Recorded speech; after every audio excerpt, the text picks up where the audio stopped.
જય શ્રી કૃષ્ણ। મારી આ ગુજરાતી ચેનલમાં તમારા બધાનું હાર્દિક સ્વાગત છે। તો મિત્રો, તમને પ્રશ્ન થતો હશે કે આજના સમયમાં શ્રી કૃષ્ણના સંબંધો અંગેના ઉપદેશો કેટલા પ્રસ્તુત છે, તેની તમામ જાણકારી આજે આપણે આ વિડીયોમાં જાણીશું।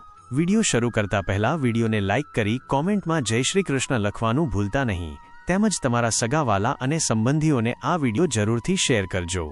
અને જો તમે આ વિડીયોમાં નવા હો તો મારી ચેનલને સબસ્ક્રાઇબ કરી દેજો। તો ચાલો મિત્રો, આગળ વધીએ। આજના ભૌતિકવાદી અને ઝડપી જીવનશૈલીમાં જ્યાં સંબંધો તણાવ, અવિશ્વાસ અને સ્વાર્થથી ઘેરાયેલા જોવા મળે છે, ત્યારે ભગવાન શ્રીકૃષ્ણના સંબંધો અંગેના ઉપદેશો એક અમૂલ્ય માર્ગદર્શક બની શકે છે। ભગવદ્ ગીતામાં શ્રીકૃષ્ણે અર્જુનને આપેલું જ્ઞાન માત્ર યુદ્ધના મેદાન માટે જ નહીં, પરંતુ જીવનના દરેક પાસા અને ખાસ કરીને માનવીય સંબંધોને સુધારવા માટે પણ એટલું જ પ્રસ્તુત છે। તેમના ઉપદેશો સનાતન મૂલ્યો પર આધારિત છે, જે સમય અને સંસ્કૃતિની સીમાઓથી પર છે। ચાલો જોઈએ કે શ્રીકૃષ્ણના કયા મુખ્ય ઉપદેશો આજના સંબંધોને વધુ મજબૂત અને સુખી બનાવી શકે છે। શ્રીકૃષ્ણ ભગવદ્ ગીતામાં કર્મયોગનો ઉપદેશ આપે છે, જેમાં ફળની અપેક્ષા રાખ્યા વિના પોતાના કર્તવ્યને નિષ્ઠાથી બજાવવા પર ભાર મૂકવામાં આવ્યો છે। આ સિદ્ધાંત સંબંધોમાં પણ એટલો જ મહત્વપૂર્ણ છે। આજના સંબંધોમાં મોટાભાગે લેવડ દેવડની ભાવના જોવા મળે છે। લોકો સંબંધોમાં એટલા માટે જોડાય છે કારણ કે તેઓને કોઈ પ્રકારનો લાભ કે સુખની અપેક્ષા હોય છે। જ્યારે આ અપેક્ષાઓ પૂરી નથી થતી, ત્યારે સંબંધોમાં તિરાડ પડવા લાગે છે। શ્રીકૃષ્ણ શીખવે છે કે પ્રેમ નિસ્વાર્થ હોવો જોઈએ। જ્યારે તમે કોઈને પ્રેમ કરો છો, ત્યારે તમારે બદલામાં કંઈ પણ અપેક્ષા રાખ્યા વિના પ્રેમ કરવો જોઈએ। માતા પિતા પોતાના બાળકોને નિસ્વાર્થ ભાવે પ્રેમ કરે છે, અને આ જ કારણ છે કે તેમનો સંબંધ સૌથી મજબૂત હોય છે। મિત્રો, જીવનસાથીઓ અને પરિવારના અન્ય સભ્યો સાથેના સંબંધોમાં પણ જો નિસ્વાર્થતાનો ભાવ હોય તો સંબંધો વધુ ગાઢ અને ટકાઉ બની શકે છે। એક પત્ની પોતાના પતિની બીમારીમાં કોઈ પણ અણગમા વગર તેની સેવા કરે છે, બદલામાં પતિ પાસેથી કોઈ આભાર કે પ્રશંસાની અપેક્ષા રાખ્યા વિના। આ નિસ્વાર્થ સેવા તેમના સંબંધને વધુ મજબૂત બનાવે છે। એક મિત્ર પોતાના મુશ્કેલીમાં ફસાયેલા મિત્રને કોઈ પણ સ્વાર્થ વગર મદદ કરે છે। આ નિસ્વાર્થ મદદ તેમની મિત્રતાને વધુ ગાઢ બનાવે છે। આજના સમયમાં જ્યાં લોકો પોતાના અંગત સ્વાર્થને પહેલા રાખે છે, ત્યાં નિસ્વાર્થ પ્રેમ અને કર્તવ્યની ભાવના સંબંધોમાં એક નવી ઊર્જા અને વિશ્વાસ ભરી શકે છે। શ્રીકૃષ્ણ અર્જુનને સુખ અને દુઃખ, લાભ અને ગેરલાભ, જય અને પરાજયમાં સંભાવ રાખવાનું શીખવે છે। આ ઉપદેશ સંબંધોમાં પણ ખૂબ જ પ્રસ્તુત છે। આજના સંબંધોમાં લોકો અતિશય આસક્તિ ધરાવતા હોય છે। તેઓ પોતાના પ્રિયજનો સાથે એટલા જોડાયેલા હોય છે કે જો તેમને થોડો પણ વિયોગ સહન કરવો પડે તો તેઓ તૂટી જાય છે। શ્રીકૃષ્ણ કહે છે કે દરેક વસ્તુ પરિવર્તનશીલ છે। જે આજે તમારું છે તે કાલે ન પણ હોય। તેથી કોઈ પણ વ્યક્તિ કે વસ્તુ સાથે અતિશય આસક્તિ રાખવી દુઃખનું કારણ બની શકે છે। સંબંધોમાં પ્રેમ અને કાળજી રાખવી જરૂરી છે, પરંતુ તેના પર માલિકીનો ભાવ રાખવો કે તેને કાયમી ગણી લેવું યોગ્ય નથી। સમત્વનો અર્થ એ છે કે સંબંધોમાં આવતા સારા અને ખરાબ સમયમાં સમાન રીતે સ્થિર રહેવું। જ્યારે સંબંધોમાં મુશ્કેલીઓ આવે છે, ત્યારે શાંત અને સમજદાર રહેવું જોઈએ। ગુસ્સો કે હતાશામાં ડૂબી જવું જોઈએ નહીં। એક યુગલ વચ્ચે કોઈ બાબતે મતભેદ થાય છે, પરંતુ તેઓ ગુસ્સે થવાને બદલે શાંતિથી વાતચીત કરીને સમસ્યાનું સમાધાન લાવે છે। આ સમત્વની ભાવના તેમના સંબંધને તૂટતા બચાવે છે। એક વ્યક્તિ પોતાના પ્રિયજનને ગુમાવે છે, પરંતુ તે દુઃખમાં ડૂબી જવાને બદલે ધીરજ રાખે છે અને જીવનના સત્યને સ્વીકારે છે। આ અનાસક્તિ તેને દુઃખમાંથી બહાર આવવામાં મદદ કરે છે। આજના તણાવપૂર્ણ જીવનમાં અનાસક્તિ અને સમત્વની ભાવના સંબંધોને સ્થિરતા અને શાંતિ પ્રદાન કરી શકે છે। શ્રીકૃષ્ણ કહે છે કે આ દુનિયામાં દરેક વસ્તુ પરિવર્તનશીલ છે। જન્મ અને મૃત્યુ એ જીવનનું સત્ય છે। સંબંધો પણ આ નિયમથી પર નથી। સમય સાથે સંબંધોનું સ્વરૂપ બદલાય છે। બાળકો મોટા થાય છે, મિત્રો દૂર જાય છે, અને જીવનસાથી પણ એક દિવસ સાથ છોડી જાય છે। આ પરિવર્તનને સ્વીકારવું અને તેની સાથે અનુકૂલન સાધવું એ સંબંધોને ટકાવી રાખવા માટે ખૂબ જ જરૂરી છે। આજના સમયમાં લોકો પરિવર્તનને સ્વીકારવામાં મુશ્કેલી અનુભવે છે। તેઓ જૂના વિચારો અને આદતોને વળગી રહે છે, જેના કારણે સંબંધોમાં તણાવ ઉત્પન્ન થાય છે। જો આપણે શ્રીકૃષ્ણના આ ઉપદેશને સમજીએ અને પરિવર્તનને કુદરતી નિયમ માનીને સ્વીકારીએ તો સંબંધોમાં આવતી મુશ્કેલીઓનો સામનો કરવો સરળ બની શકે છે।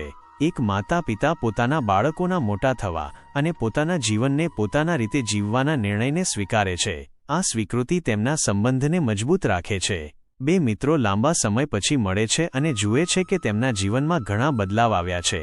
તેઓ એકબીજાના પરિવર્તનને સ્વીકારે છે અને ફરીથી એકબીજા સાથે જોડાય છે. પરિવર્તનના સ્વીકારથી સંબંધોમાં લચીલાપણું આવે છે અને તે લાંબા સમય સુધી ટકી રહે છે. શ્રી કૃષ્ણ અને અર્જુન વચ્ચેનો સંવાદ ભગવદ્ ગીતાનો મુખ્ય ભાગ છે. આ સંવાદ દર્શાવે છે કે કોઈપણ સમસ્યાનું સમાધાન લાવવા માટે ખુલ્લો અને પ્રામાણિક સંવાદ કેટલો મહત્વપૂર્ણ છે. સંબંધોમાં પણ જો બે વ્યક્તિઓ એકબીજા સાથે પોતાના વિચારો, લાગણીઓ અને જરૂરિયાતોને સ્પષ્ટ રીતે વ્યક્ત કરે અને એકબીજાને સમજવાનો પ્રયત્ન કરે તો ઘણા બધા મતભેદો અને ગેરસમજણોને દૂર કરી શકાય છે. આજના સમયમાં લોકો પાસે એકબીજા સાથે વાતચીત કરવાનો સમય નથી હોતો.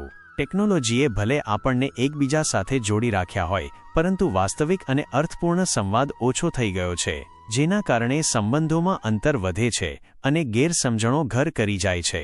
શ્રી કૃષ્ણના ઉપદેશો આપણને શીખવે છે કે સંબંધોને મજબૂત બનાવવા માટે સમય કાઢીને એકબીજા સાથે વાત કરવી, એકબીજાની વાતને ધ્યાનથી સાંભળવી અને એકબીજાની લાગણીઓને સમજવી ખૂબ જ જરૂરી છે. એક પતિ અને પત્ની રોજ રાત્રે થોડો સમય એકબીજા સાથે દિવસભરની વાતો શેર કરે છે અને એકબીજાની સમસ્યાઓને સમજવાનો પ્રયત્ન કરે છે. આ સંવાદ તેમના સંબંધને વધુ ગાઢ બનાવે છે. બે સહકર્મીઓ વચ્ચે કામને લઈને કોઈ મતભેદ થાય છે, પરંતુ તેઓ એકબીજા સાથે ખુલ્લી ચર્ચા કરીને સમસ્યાનું સમાધાન શોધે છે. આ સંવાદ તેમના વ્યાવસાયિક સંબંધોને સુધારે છે. સંવાદ અને સમજણ એ કોઈપણ સંબંધનો પાયો છે. તેને મજબૂત બનાવીને આપણે સંબંધોને તૂટતા બચાવી શકીએ છીએ. શ્રીકૃષ્ણ કરુણા અને ક્ષમાના મહત્વ પર ભાર મૂકે છે. સંબંધોમાં ભૂલો થવી સ્વાભાવિક છે. કોઈનાથી પણ દુઃખ પહોંચી શકે છે, પરંતુ જો આપણે દરેક ભૂલને પકડીને બેસી રહીએ અને ક્ષમા ન કરીએ તો સંબંધોમાં કડવાશ અને અંતર વધે છે. ક્ષમા એ એક એવો ગુણ છે જે માત્ર બીજાને જ નહીં, પરંતુ આપણને પણ શાંતિ અને મુક્તિ અપાવે છે. જ્યારે આપણે કોઈને ક્ષમા કરીએ છીએ ત્યારે આપણે પોતાના મનમાંથી ક્રોધ અને નફરતનો બોજ હળવો કરીએ છીએ. કરુણાનો અર્થ છે બીજાના દુઃખને સમજવું અને તેના પ્રત્યે સહાનુભૂતિ દર્શાવવી. આજના સમયમાં લોકોમાં એકબીજા પ્રત્યે સંવેદનશીલતા ઓછી થતી જોવા મળે છે. દરેક વ્યક્તિ પોતાનામાં જ વ્યસ્ત રહે છે અને બીજાના દુઃખની કાળજી લેતો નથી. શ્રીકૃષ્ણના ઉપદેશો આપણને શીખવે છે કે આપણે એકબીજા પ્રત્યે દયાળુ બનવું જોઈએ અને ભૂલોને ક્ષમા કરવી જોઈએ. કરુણા અને ક્ષમાથી સંબંધોમાં પ્રેમ અને સહાનુભૂતિ વધે છે. એક મિત્ર ભૂલથી પોતાના બીજા મિત્રને દુઃખ પહોંચાડે છે, પરંતુ બીજો મિત્ર તેને માફ કરી દે છે અને તેમની મિત્રતા પહેલાની જેમ જ બની રહે છે. આ ક્ષમા તેમના સંબંધને ટકાવી રાખે છે. એક પરિવારમાં કોઈ સભ્ય ખરાબ વર્તન કરે છે, પરંતુ પરિવારના અન્ય સભ્યો તેના પ્રત્યે કરુણા દર્શાવે છે અને તેને સુધારવામાં મદદ કરે છે. આ કરુણા તેમના સંબંધોને વધુ મજબૂત બનાવે છે. ક્ષમા અને કરુણા એ સંબંધોને સાજા કરવા અને તેમને લાંબા સમય સુધી ટકાવી રાખવા માટેના સૌથી મહત્વપૂર્ણ ગુણો છે. શ્રીકૃષ્ણ કહે છે કે બધા જીવો ભગવાનનો જ અંશ છે અને બધા એકબીજા સાથે આધ્યાત્મિક રીતે જોડાયેલા છે. જ્યારે આપણે આ સત્યને સમજીએ છીએ ત્યારે આપણે દરેક વ્યક્તિને સમાન દ્રષ્ટિથી જોઈએ છીએ અને તેમના પ્રત્યે પ્રેમ અને સન્માનની ભાવના રાખીએ છીએ. આજના સમયમાં લોકો ભૌતિક જગત અને બાહ્ય દેખાવને જ મહત્વ આપે છે, જેના કારણે ભેદભાવ અને અસમાનતા વધે છે.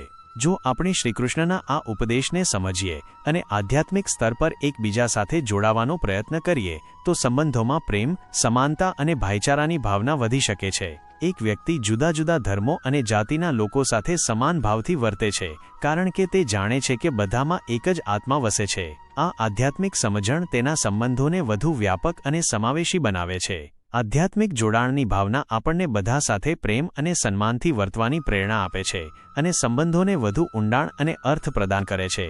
ભગવાન શ્રીકૃષ્ણના સંબંધો અંગેના ઉપદેશો આજના સમયમાં પણ એટલા જ પ્રસ્તુત છે જેટલા તે હજારો વર્ષો પહેલા હતા. નિઃસ્વાર્થ પ્રેમ, અનાસક્તિ, પરિવર્તનનો સ્વીકાર, સંવાદ, ક્ષમા, કરુણા અને આધ્યાત્મિક જોડાણ જેવા તેમના ઉપદેશો આપણને વ્યક્તિગત સંબંધોને વધુ મજબૂત, સુખી અને અર્થપૂર્ણ બનાવવામાં મદદ કરી શકે છે. આજના ભૌતિકવાદી યુગમાં જ્યાં સંબંધો તૂટવાનું પ્રમાણ વધી રહ્યું છે, ત્યાં શ્રીકૃષ્ણના આ સનાતન મૂલ્યોનું પાલન કરીને આપણે વધુ ગ્રમોનિચ્છનો અને પ્રેમાળ સંબંધો સ્થાપિત કરી શકીએ છીએ.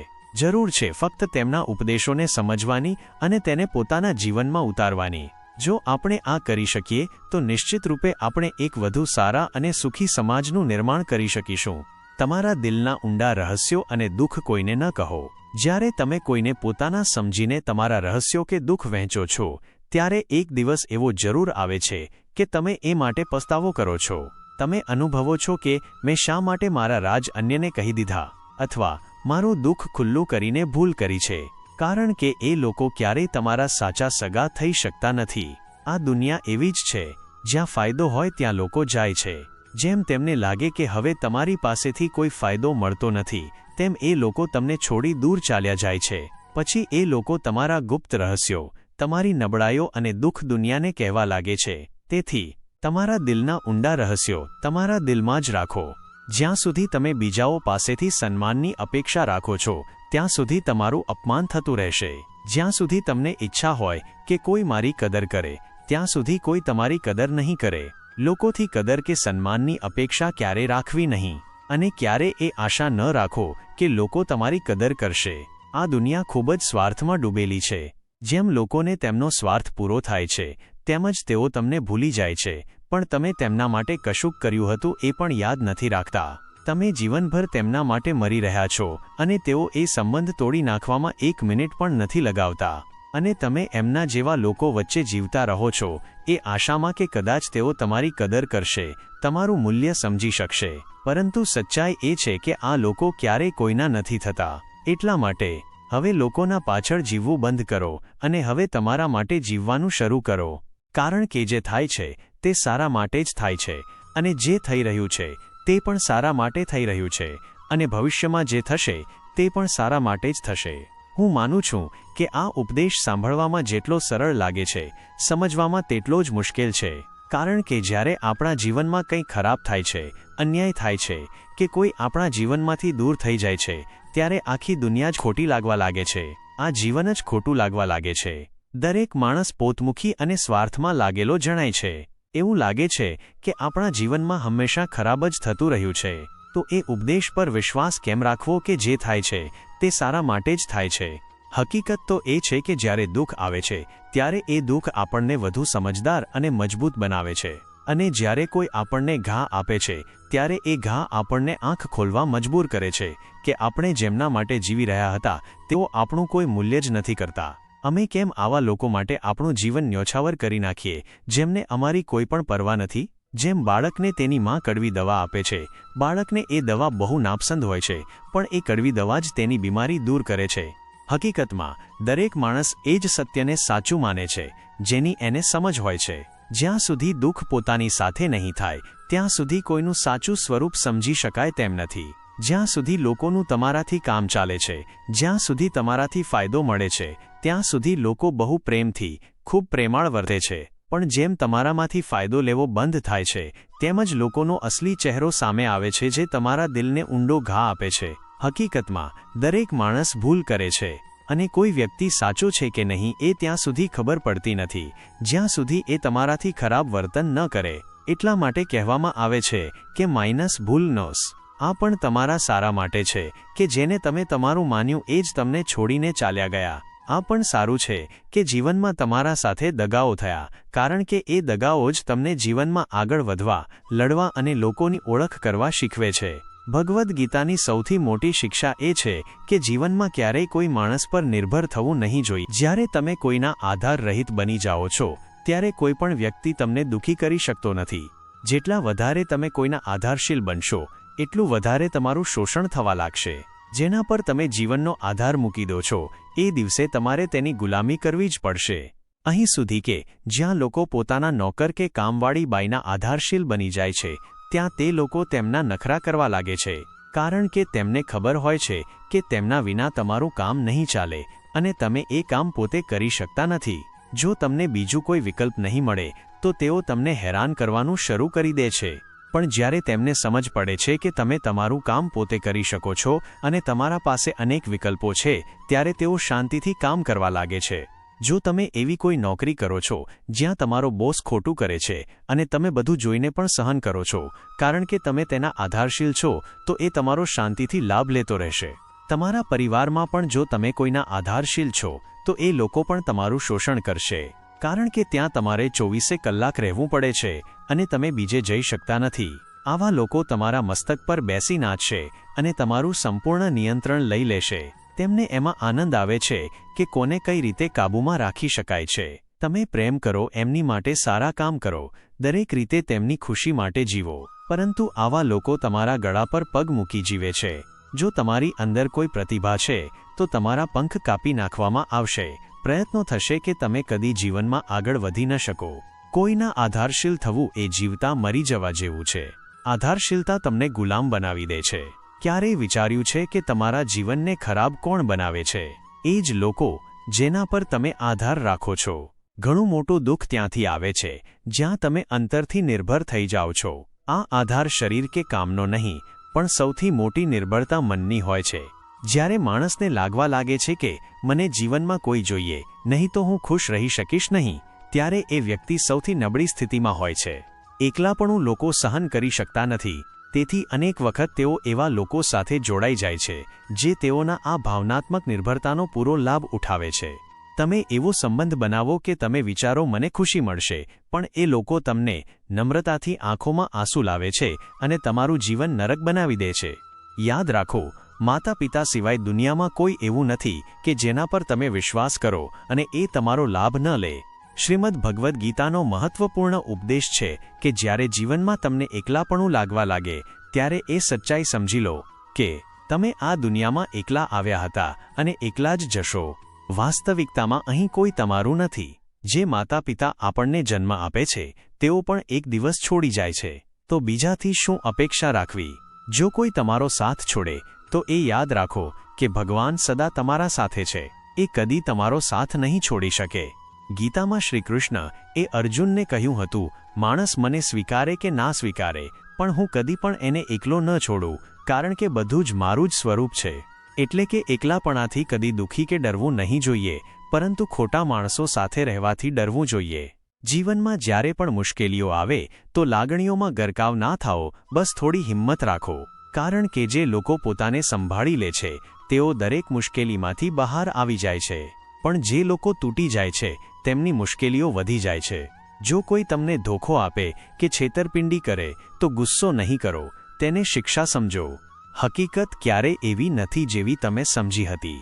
એટલે ક્યારેય કોઈ પરથી એટલી અપેક્ષા ન રાખો કે તમારું દિલ તૂટી જાય. તમારું દિલ ભગવાનને સમર્પિત કરો, પછી જુઓ, કોઈ પણ માણસ તમારું દિલ દુખાવી નહીં શકે. શ્રી કૃષ્ણ એ અર્જુનને ગીતાના અધ્યાયમાં કહ્યું છે, જો તું તારું મન અને બુદ્ધિ મને સમર્પિત કરીશ તો હું તને ક્યારેય દુઃખી નહીં થવા દઉં. તમે તમારા ગયા સમયમાં જીવતા રહેશો તો આજના દિવસમાં કંઈ ન કરી શકશો. વિશાળ માનસિકતાવાળા લોકો ગયેલા સમયના દુઃખો નહીં ભોગવે, તેઓ આજમાં જીવે છે. તમારું ભૂતકાળ કેવું પણ હોય તેનો પ્રભાવ તમારા વર્તમાન પર ન પડે એ જરૂરી છે. ભૂતકાળમાં જે થયું તે ભગવાનને સોંપી દો અને નક્કી કરો કે હવે તમે એ ભૂલ પાછી નહીં દોહરાવો. તમારું જીવન આગળ વધારવાનું શરૂ કરો.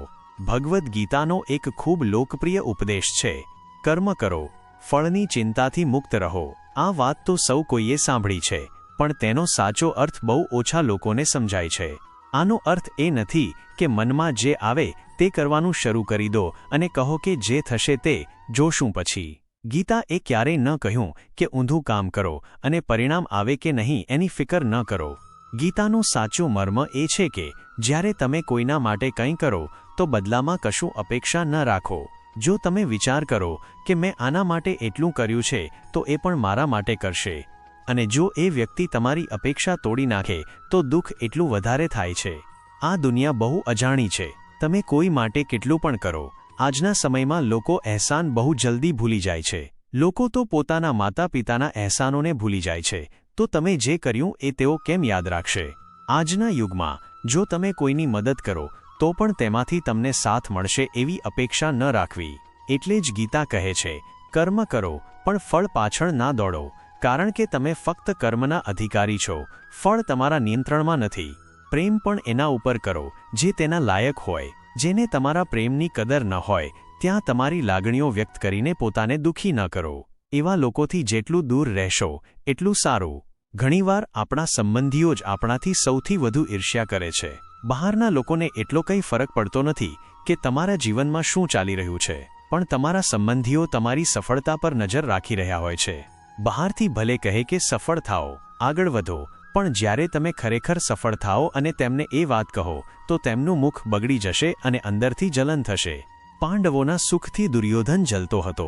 જ્યારે પણ પાંડવો સફળ થયા ત્યારે તેને સહન ન થયું. એથી આખું મહાભારતનું યુદ્ધ થયું અને કેટલાય નિર્દોષો મૃત્યુ પામ્યા.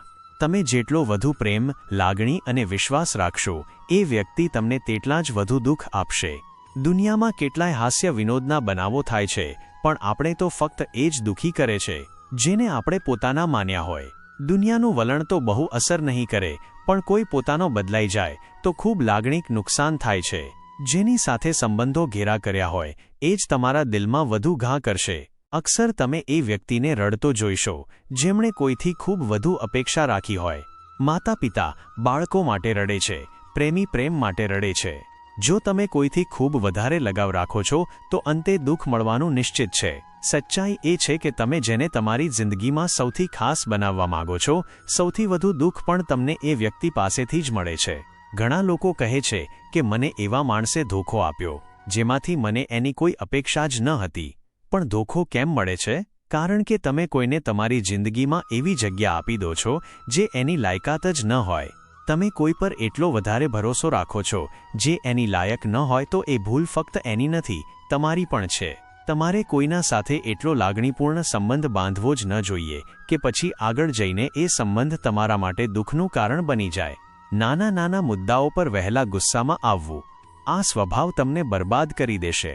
જે લોકો વહેલા ગુસ્સામાં આવી જાય છે એમને કદીએ સાચા સંબંધો મળતા નથી.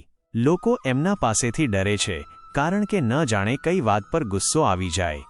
આવા લોકો મોટાભાગે દુઃખી અને માનસિક તણાવમાં રહે છે. કોઈ પણ વસ્તુની વધારે આદત નુકસાનકારક બની શકે છે. એ નશો હોય, જુગાર હોય, વધુ ખાવાની આદત હોય, વધારે સૂવાની આદત હોય, મોબાઈલ અને ટીવીનો અતિશય વપરાશ હોય. જે વસ્તુની આદત વધારે થાય છે એ દુઃખનું કારણ બને છે. એટલે જિંદગીમાં બધું કરો પણ તે વસ્તુઓ પર તમારું નિયંત્રણ હોવું જોઈએ. જિંદગી જીવવી છે તો નિયંત્રણમાં જીવવાનું શીખો.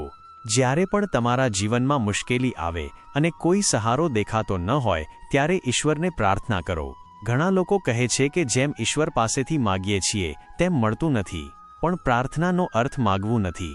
પ્રાર્થનાનો સાચો લાભ એ છે, હે ઈશ્વર, મને તાકાત આપો, એવી શક્તિ આપો કે હું પોતાની સ્થિતિમાંથી બહાર આવી શકું, જીવનની સમસ્યાઓ સામે લડી શકું અને આગળ વધી શકું. પ્રાર્થના એ માર્ગદર્શન માટે હોય છે. હે ઈશ્વર, મને બતાવો કે આગળ શું કરવું છે. જીવનમાં નકારાત્મક લોકોની વાતો પર ક્યારેય ધ્યાન ન આપવું જોઈએ. જે લોકો તમારા વિશે ખરાબ બોલે છે અથવા તમારી નાકામી બતાવે છે એ લોકોને તમારા જીવનમાં કોઈ મહત્વ આપવું નહીં. જ્યારે કોઈ તમારું અપમાન કરે છે, તમારી ટીકા કરે છે અને તમે એને ખૂબ ધ્યાનથી સાંભળો છો, એ સાચું માનો છો તો એ જ તમારી હાર છે. જ્યારે તમને લાગવા લાગે કે તમે જીવનમાં કશુંક સારું કરી શક્યા નથી ત્યારે એ નકારાત્મક લોકોની વાતોને ક્યારેય દિલ પર ના લેવી જોઈએ જે તમારી ટીકા કરે છે અથવા તમારા વિશે ખરાબ બોલે છે. સુખ અને આનંદ માણસના અંદર રહેલો અનુભવ છે, પણ માણસ એને બહારની દુનિયામાં શોધવા નીકળે છે. કોઈ બીજા માણસમાં, કોઈ બીજાની જિંદગીમાં એ સુખ શોધે છે. આ બધું તેના ભ્રમના કારણે છે. એ માણસ આખી જિંદગી એ સુખ શોધતો રહે છે, પણ ખરું સુખ એને બહાર ક્યારેય મળતું નથી. કારણ કે વાસ્તવિક સુખ તો માણસના આંતરિક મનમાં છે. કોઈ વ્યક્તિ જો સારા કર્મ કરે છે તો તેનો અંત ક્યારેય ખરાબ નથી થતો. એ સારા કર્મનું ફળ કદાચ આ જીવનમાં ના મળે, પણ આવનારા જીવનમાં એ અવશ્ય મળે છે.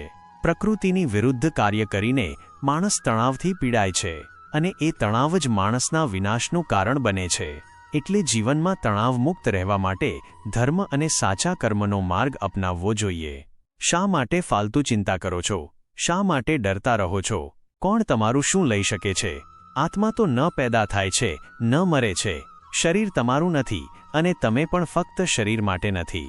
શરીર તો 5 તત્વોથી બનેલું છે: અગ્નિ, જળ, વાયુ, પૃથ્વી અને આકાશ.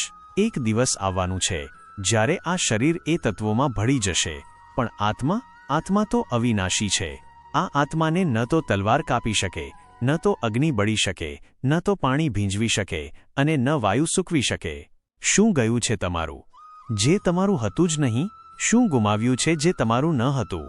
તમે શું લઈને આવ્યા હતા જે ગુમાવ્યું? તમે શું પેદા કર્યું હતું જે નાશ પામ્યું? તમે ખાલી હાથ આવ્યા હતા, ખાલી હાથ જ જશો. જે કાંઈ મેળવ્યું છે એ અહીંથી જ મેળવ્યું છે. જે કાંઈ આપ્યું છે એ અહીં પર જ આપ્યું છે. જે મળ્યું છે એ ભગવાન તરફથી મળ્યું છે અને જે ગુમાવ્યું છે તે પણ ભગવાન તરફ જ ગુમાવ્યું છે. આ વાત પર વિશ્વાસ રાખો. જે થયું એ સારું થયું. હવે જે થઈ રહ્યું છે એ પણ સારું થઈ રહ્યું છે, અને જે બનશે એ પણ સારું જ બનશે. જેથી થઈ ગયું તેનો પસ્તાવો ન કરો અને ભવિષ્યની ચિંતા પણ ન કરો. હમણાં જે વર્તમાન ચાલી રહ્યું છે એ જ તમારું સાચું જીવન છે. તમે એક પળમાં કરોડપતિ બની શકો છો અને બીજી પળમાં નિર્ધન થઈ શકો છો. મારું, તારું, નાનું મોટું, પોતાનું, પરાયું, આ બધા ભાવ ત્યજી દો. એ પછી બધું તમારું જ છે અને તમે બધાના છો. જ્યારે બુદ્ધિ વિકૃતિ પામે છે અને વિચાર કરવાની ક્ષમતા ક્ષીણ થવા લાગે છે ત્યારે મનુષ્ય પાપ તરફ આકર્ષાય છે. જ્યારે તમે વિચલિત થશો ત્યારે તમારું તર્ક પણ નિષ્ફળ થઈ જાય છે અને એ પછી તમારું મન પણ ભટકવા લાગે છે. એક ગુસ્સાથી બચવું જોઈએ. મન ખૂબ ચંચળ હોય છે અને મન પર નિયંત્રણ રાખવું અત્યંત આવશ્યક છે. જે મનુષ્ય પોતાના મન પર નિયંત્રણ નથી રાખી શકતા એમનું મન એમના માટે શત્રુ સમાન બની જાય છે અને ધીરે ધીરે એવો વ્યક્તિ ખોટા માર્ગ તરફ જઈ શકે છે. સતત ધ્યાન અને શ્વાસનો અભ્યાસ કરીને અશાંત મનને વશમાં કરવાનું શક્ય બને છે. મનને વશમાં કરવું સરળ પણ છે અને મુશ્કેલ પણ. જો મનુષ્ય ધૈર્યવાન હોય અને દૃઢ નિશ્ચય રાખતો હોય તો તે સરળતાથી મનને નિયંત્રિત કરી શકે છે. પણ જો મનુષ્ય ધૈર્યહીન હોય તો તેનો નિશ્ચય પણ તૂટતો રહે છે અને એવા મનુષ્ય જન્મોથી જન્મ સુધી ભટકતા રહે છે. પરમાત્મામાં શ્રદ્ધા અને સત્યમાં વિશ્વાસ ધરાવનાર મનુષ્ય દૃઢ નિશ્ચયવાળો બની શકે છે. જે મનુષ્ય ફળની ઈચ્છા રાખીને કાર્ય કરે છે એમનું મન સતત કર્મ અને કર્તવ્યમાંથી વિચલિત થતું રહે છે. એટલે કહ્યું છે, કર્મ કરો, ફળની ઈચ્છા નહીં રાખ. ભગવદ્ ગીતા આપણને શીખવે છે કે મૃત્યુ અને જીવન તો ક્ષણભંગુર છે, પણ સંબંધોની અસ્થિરતા અને સંસારનું પરિવર્તનશીલ સ્વરૂપ આ બધું ક્ષણિક છે. જ્યારે પણ મનમાં શંકા આવે ત્યારે ભગવદ્ ગીતા આપણને નવી દૃષ્ટિ આપે છે. સંસારમાં જ્ઞાન જેટલી પવિત્ર બીજી કોઈ વસ્તુ નથી. જ્ઞાન એ શ્રેષ્ઠ તત્વ છે. જે અજ્ઞાની છે, જેમાં શ્રદ્ધાનો અભાવ છે, જે વ્યક્તિઓ હંમેશા શંકા કરે છે તેઓ તો નિશ્ચિતપણે નષ્ટ થાય છે. એમને ન તો આ લોકમાં સુખ મળે છે અને ન પરલોકમાં. શંકા છોડી દો અને તમારી આંતરિક શાંતિ અને જ્ઞાનના સ્ત્રોતને જગાવો. જ્ઞાન પ્રાપ્ત કરો અને આગળ વધો. જ્યારે જ્યારે અધર્મ વધે છે ત્યારે ત્યારે હું અવતાર લઉં છું. ધર્મની સ્થાપન માટે, સજ્જનોની રક્ષા માટે અને દુષ્ટોના વિનાશ માટે હું જન્મ લઉં છું. માણસ પોતાના કર્મો પરથી બચી શકે નહીં.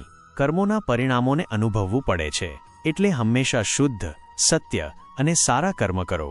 સાચું કામ એ નથી કે જેનું પરિણામ હંમેશા સારું હોય, પણ સાચું કામ એ છે કે જેની પ્રવૃત્તિ ક્યારેય ખોટી ન હોય. બધું થોડા સમય માટે જ છે. સંસાર પરિવર્તનશીલ છે અને પરિવર્તન પ્રકૃતિનો નિયમ છે. જીવન સંસાર છે, ચાલતું રહે છે, પણ શ્રીકૃષ્ણના ઉપદેશ આપણને શાશ્વત શાંતિ આપે છે. જો તમને આ સંદેશ ઉપકારક લાગ્યો હોય તો એની ઝાંખી અન્ય લોકો સુધી પણ પહોંચાડો. આવો સંદેશ જો તમને સ્પર્શી ગયો હોય તો વિડીયોને લાઇક કરો. તમારા વિચારો કોમેન્ટમાં જણાવો. આવા જ વધુ શ્રીકૃષ્ણના જીવન મૂલ્યભર્યા વિડીયો માટે ચેનલને સબસ્ક્રાઇબ કરો. અને હા, આ સંદેશ તમારા મિત્રો અને પરિવાર સાથે શેર કરવાનું ન ભૂલતા.